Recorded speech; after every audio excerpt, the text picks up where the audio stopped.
Le Grand Matin Sud Radio, 7h-10h, Patrick Roger, Cécile de Ménibus. 8h20, le petit déjeuner politique ce matin, c'est David Belliard, maire adjoint et Europe Écologie Les Verts de la ville de Paris et conseiller politique de Yannick Jadot. Bonjour David Belliard. Bonjour. Hidalgo ou Jadot, la campagne, l'écologie dans la présidentielle, la crise sanitaire, Emmanuel Macron et l'Europe, autant de questions que nous allons aborder. David Belliard, déjà, pour qu'on comprenne et que les auditeurs comprennent, vous êtes quand même dans une situation un peu cocasse, hein, permettez-moi l'expression, parce que adjoint d'Anne Hidalgo, mais conseiller politique de Yannick Jadot. Les deux qui ne s'entendent pas pour l'instant pour une primaire de gauche. Comment vous pouvez tenir? Dans quel camp êtes-vous? C'est un peu schizophrène ou pas? Pas du tout. Vous savez, ma situation, elle est partagée par des centaines et des centaines d'élus locaux. Il y a des accords au niveau local. Par exemple, nous avons fait un accord au niveau parisien, d'ailleurs avec un certain nombre de différences, des points d'accord, mais aussi des différences. Et puis, effectivement, au niveau national, bien entendu, je suis dans ma famille politique. Cette famille politique, c'est l'écologie. Son candidat aujourd'hui qui incarne le projet écologique, c'est Yannick Jadot. Et aujourd'hui, je suis pleinement engagé dans la campagne de Yannick Jadot parce que nous avons besoin d'une transformation qui est une transformation profonde de notre société parce que les enjeux sont des enjeux énormes. Accélération des dérèglements climatiques, effondrement du vivant, besoin de relocalisation de l'économie. Bref, on a des sujets qui sont des sujets extrêmement importants et face à ces sujets, nous avons des solutions. Yannick Jadot apporte tous les jours des solutions concrètes. Alors, à l'idée d'Anne Hidalgo, d'une primaire de toute la gauche, je me rappelle que ici même, vous aviez appelé à cela. À l'époque, elle ne voulait pas, Anne Hidalgo. C'est elle qui refusait, vous l'avez noté, à l'époque, il y a eu un refus, effectivement. Vous savez, chaque fois que nous avons ouvert la porte à Anne Hidalgo, au Parti Socialiste, pour construire quelque chose ensemble, et notamment Yannick Jadot, il y a à peine quelques mois, puisqu'il avait appelé justement à la réunion des forces de gauche et écologistes pour identifier, voir s'il n'était pas possible de faire et de porter un projet qui était un projet commun. À chaque fois, ça a été une fin de non-recevoir. Face à ces non, aujourd'hui, il y a un revirement, mais un revirement qui arrive très tard. Trop tard ou pas? Parce que j'ai l'impression au sein des écologistes chez vous, dans votre famille, que certains sont partagés. Ils disent non, on a peut-être fermé la porte trop vite. Vous savez, on est à 4 mois, pardon. On est à 4 mois. Mais c'est pour ça, il y a encore du temps. 4 mois de l'élection. Non, 4 mois de l'élection présidentielle. Nous avons besoin, vous savez, je crois que c'est aujourd'hui le besoin exprimé par les Françaises et les Françaises de clarté dans ce blougi-boulga qui est aujourd'hui le débat public dans lequel on parle de tout et de n'importe quoi. On ne sait plus qui et quoi. Je crois que nous avons besoin de clarté. Et la clarté face à la question du climat. La clarté face aux inégalités sociales. Face à la question démocratique. C'est aujourd'hui le projet qui est porté donc ça par veut Yannick dire Jadot. Pas de primaire alors. C'est trop tard. Mais aujourd'hui, on ne va pas se relancer dans une primaire alors que nous avons, je note que nous avons été le seul mouvement politique à organiser à gauche, le seul mouvement politique à gauche à avoir organisé un processus démocratique avec une primaire qui était d'ailleurs une primaire ouverte puisque les candidats et les candidates qui se sont présentés à cette primaire n'étaient pas tous d'Europe Écologie Les Verts. Donc nous avons fait, la part de notre travail, le processus. Par contre, je vais vous dire, la famille, la maison de l'écologie, bien entendu, ses portes sont grandes ouvertes. Nous avons aujourd'hui un désir de rassembler évidemment toutes celles et ceux qui croient, d'accueillir toutes celles et ceux qui croient aujourd'hui à un projet humaniste et écologiste. Puisque vous êtes adjoint à la mairie de Paris, est-ce qu'elle était en train d'essayer de vous convaincre, vous, David Belliard, de la famille Europe Écologie Les Verts, et Yann Brossa, qui est porte-parole aussi de Fabien Roussel au Parti communiste, pour cette primaire? Je crois que tente le tout pour le tout. Elle vous envoyait des petits textos, des petits messages ou pas? Je crois que c'est pas comme ça que ça fonctionne. Vous savez, pour Fabien Roussel, Fabien Roussel et pour Yannick Jadot, j'ai noté pour Jean-Luc Mélenchon, à la proposition organisant une primaire de manière précipitée à quelques mois de l'élection présidentielle, la réponse est non, parce que pour l'ensemble de ces candidats, et en particulier pour Yannick Jadot, la question c'est d'abord une question de fond, c'est d'abord une question de programme. Donc pour la clarté, c'est ça la question, la clarté. Donc la clarté, vous abandonnez votre poste en fait aux côtés d'Anne Hidalgo, non? La clarté, vous savez, c'est pas clair chez vous alors. non. La clarté, c'est de répondre à ce pourquoi nous avons été élus. Et nous avons été élus aux élections municipales sur la base d'un projet qui était un projet porté en commun. Oui, mais vous avez, David Belliard, vous avez des différences. Non, vous dites, attendez, vous réclamez. Vous réclamez de la clarté. Vous dites maintenant, il faut que ce soit clair. C'est au niveau présidentiel, au niveau présidentiel, bien sûr, au niveau national. Mais comment vous pouvez travailler pendant 4 mois encore comme ça ? Comment pouvez-vous travailler avec au niveau national? Vous savez, mais dites-moi, nous avons un certain nombre. Mais vous savez, on a toujours travaillé avec des divergences. On a toujours. Mais c'est ça aussi la beauté d'une certaine manière de la politique. Regardez, je vais vous donner un petit exemple. La tour triangle. La tour triangle est un sujet qui nous oppose au sein de la majorité municipale.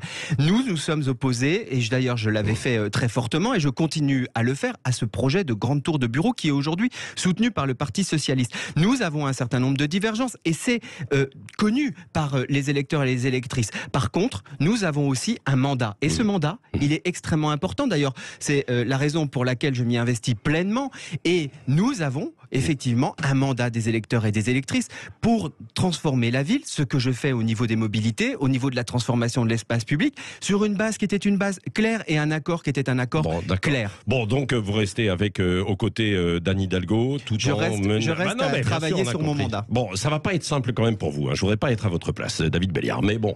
Vous savez, votre métier est aussi difficile. Il va y avoir un Conseil de Paris la semaine prochaine. Ça risque quand même d'être un peu électrique ou pas ? On verra la question. Vous savez, moi je suis. Ce qui m'importe, c'est surtout la question parisienne. C'est est-ce que nous allons, de quelle manière nous allons voter le budget, de quelle manière nous allons porter les projets qui sont les nôtres. À propos de budget, certaines associations et même en fait au gouvernement ont réfléchi à placer sous tutelle la mairie de Paris à cause de son endettement. Comment vous observez ça ? Franchement, c'est ridicule.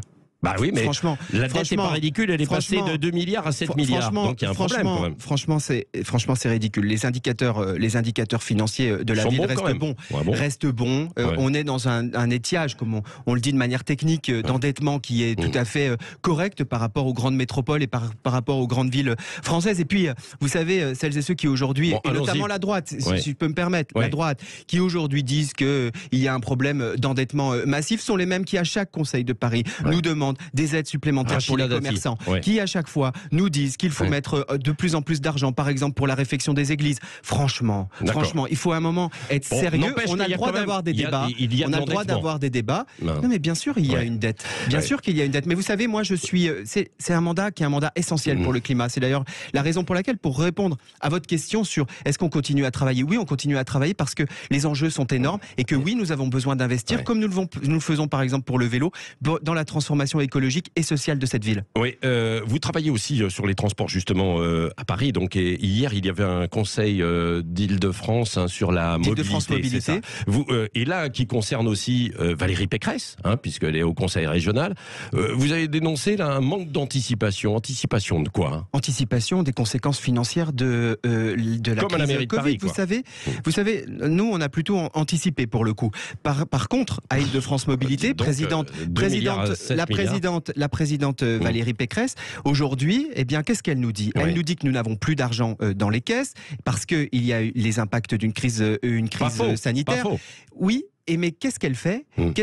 Elle réduit l'offre de transport. Aujourd'hui, nous n'avons pas 100% de l'offre de transport en Île-de-France. C'est-à-dire que nous n'avons pas tous les métros, tous les bus qui sont en train de rouler et que la conséquence première, directe, c'est que lors des heures de pointe, nous avons des trams qui sont bondés alors que la crise sanitaire est en train d'exploser. Plus les travaux sur les gens ne peuvent pas respecter de manière correcte les gestes barrières et les règles sanitaires de base. Mais ça c'est vrai. Donc, c'est vrai, quand vous prenez les transports et que, en fait, à la dernière minute, on vous annonce qu'il n'y a pas de transport parce qu'il y a des travaux ou parce qu'il y a un mouvement de grève, etc. Ça, c'est pénible. Effectivement, ce que vivent en fait beaucoup des habitants d'Île-de-France. C'est grave. Ce que vivent des habitants d'Île-de-France. Je ne sais pas si vous le vivez, vous. Non, parce que vous êtes à Paris, donc vous ne prenez pas les transports. Non, je prends les transports, je prends le vélo. Vous savez, je vis dans cette ville comme si vous les autres. À 15 km. Et je vais vous dire, justement, c'est aussi pour celles et ceux qui habitent à 15 km que aujourd'hui je me bats et je dénonce ces situations parce que, en effet, l'offre de transport réduite, dégradée, eh bien, elle impacte en premier lieu ces personnes dont vous parlez. Et aujourd'hui, en période de crise sanitaire qui est une période extrêmement grave, eh bien, nous avons besoin, oui, de 100% au minimum de l'offre de transport pour permettre aux gens de prendre les transports en commun de manière confortable et surtout sécurisée pour leur propre santé. Et donc Valérie Pécresse, est-ce qu'elle fait du bon travail ou pas pour la région Île-de-France sur les transports? Aujourd'hui, non. Aujourd'hui, non. Pourtant, les grands travaux qui sont lancés à Saclay, etc., les grandes lignes, ce qui n'a pas été fait depuis 30 ans. Des grands travaux. Mais non, ces travaux ont été décidés bien avant d'ailleurs Valérie Pécresse. Mais si je peux me permettre, aujourd'hui, vous avez cette question d'offre de transport. Et qu'est-ce qu'elle nous annonce? Elle nous annonce la privatisation et la mise en concurrence du réseau de transport francilien.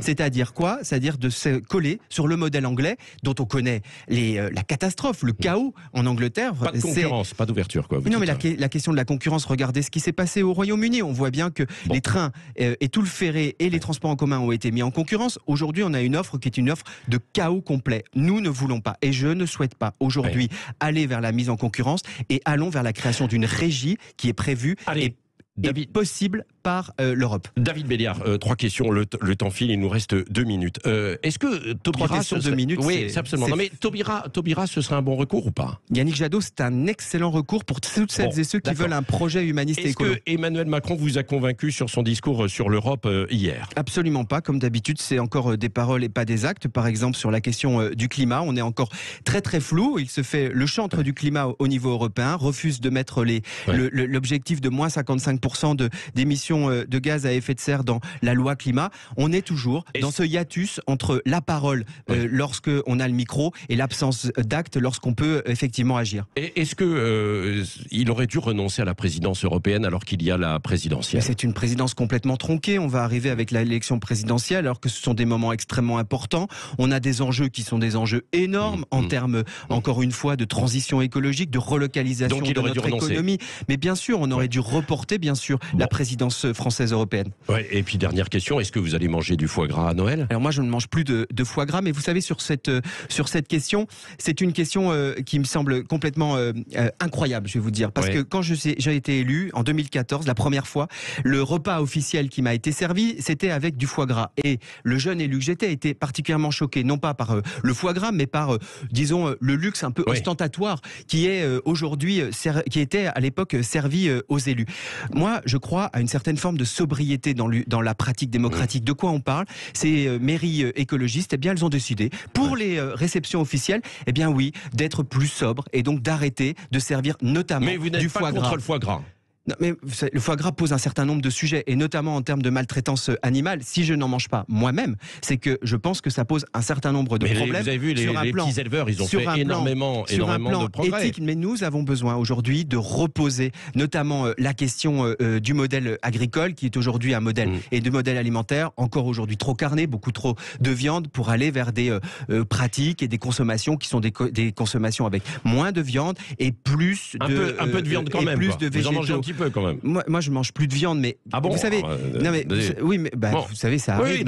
Moi, je ne force personne. Non. Je pose un certain nombre de sujets dans le débat. Il y a un sujet qui s'appelle le bien-être animal. Moi, j'y suis extrêmement attentif. Je crois qu'aujourd'hui, dans les pratiques, et notamment les pratiques abattoirs, ou encore dans le gavage des oies et des canards, nous avons un certain nombre de sujets en termes de souffrance animale. Permettez-moi, en tant qu'écologiste, de combattre la souffrance animale et de militer et d'agir pour un monde qui est un monde qui respecte mieux les animaux. Les souffrances évidemment animales, non mais c'est vrai, c'est une préoccupation.